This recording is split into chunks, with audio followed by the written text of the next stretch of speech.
দর্শক বন্ধুগণ, আসসালামু আলাইকুম। আমার সামনে দেখতে পাচ্ছেন 3 মাথার ম্যাজিক মেশিন।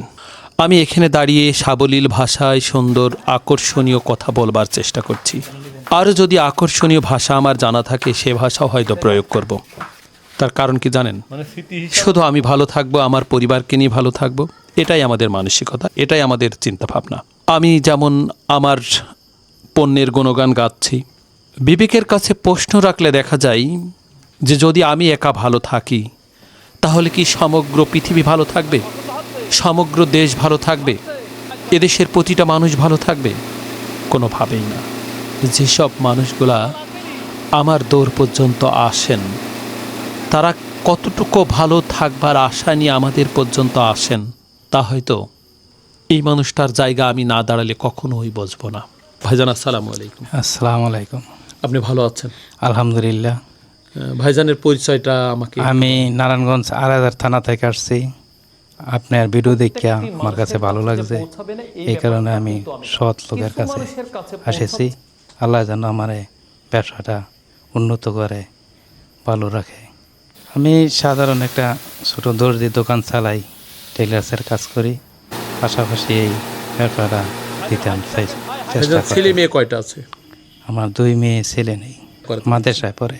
না, আমার পর্যন্ত কেন আসছেন? কারণ আপনি তো ঢাকার কাছের মানুষ, যন্ত্রপাতি তো অধিকাংশই ঢাকাতেই পাওয়া যায়, কিন্তু আমার প্রতি আপনার আত্মবিশ্বাসটা কেন এত বেশি হলো?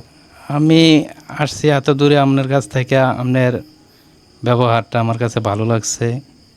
আমি ভিডিও দেখে আমি সৎ মনে করছি, এই কারণে আপনার কাছে আমি খুব আত্মবিশ্বাস নিয়েই আসছি।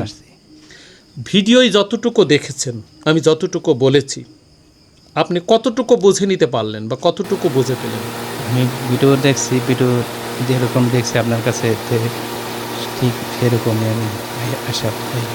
আমি নিয়ে ঠিক মতো চালাইতে পারি। আমার আশেপাশে আরও লোক থাকলে আমি আপনার কাছে পাঠাই দিই। এই মেশিনের মাধ্যমে কি কি করে দেখলেন? আমি ধান ভাঙাইছি, ভুসি গুঁড়া করছেন। সবাই চাই দেশে কর্ম করে ভালো থাকুক। এই মানুষটা এই যে অর্থটা বিনিয়োগ করছে, এই অর্থটা তার বিলাসিতার অর্থ নয়, এই অর্থটা তার জীবন জীবিকার, যুদ্ধে জয় হওয়ার সংগ্রামের স্বপ্ন, পরিবারকে ভালো রাখবার প্রয়োজনে এই অর্থটা তিল তিল করে একত্রিত করেছেন। আমি বহু ভিডিওর মধ্যে একটি কথা বলেছি, আরাফাত মেশিনারিজ ভালোবাসার একটি প্রতিষ্ঠান করতে চাই। এটাই আমার ইচ্ছা, এটাই আমার আকাঙ্ক্ষা। সম্মানিত দর্শক বন্ধুগণ, এদেশের প্রত্যেকটি মানুষই অর্থনৈতিকভাবে ভালো থাকুক, পরিবার পরিজন নিয়ে সামনে এগিয়ে যাক, তার প্রাপ্যটুকু, তার অধিকারটুকু বুঝে পাক, এমন প্রত্যাশা করেই আল্লাহ সুবহানাহু ওয়া তাআলার দরবারে শুকরিয়া জ্ঞাপন করে আজকের মতো বিদায় নিচ্ছি। দেখা হবে অন্য কোনো ভিডিওতে। ততক্ষণ সবাই ভালো থাকবেন। আসসালামু আলাইকুম রাহমাতুল্লাহি ওয়া বারাকাতুহু।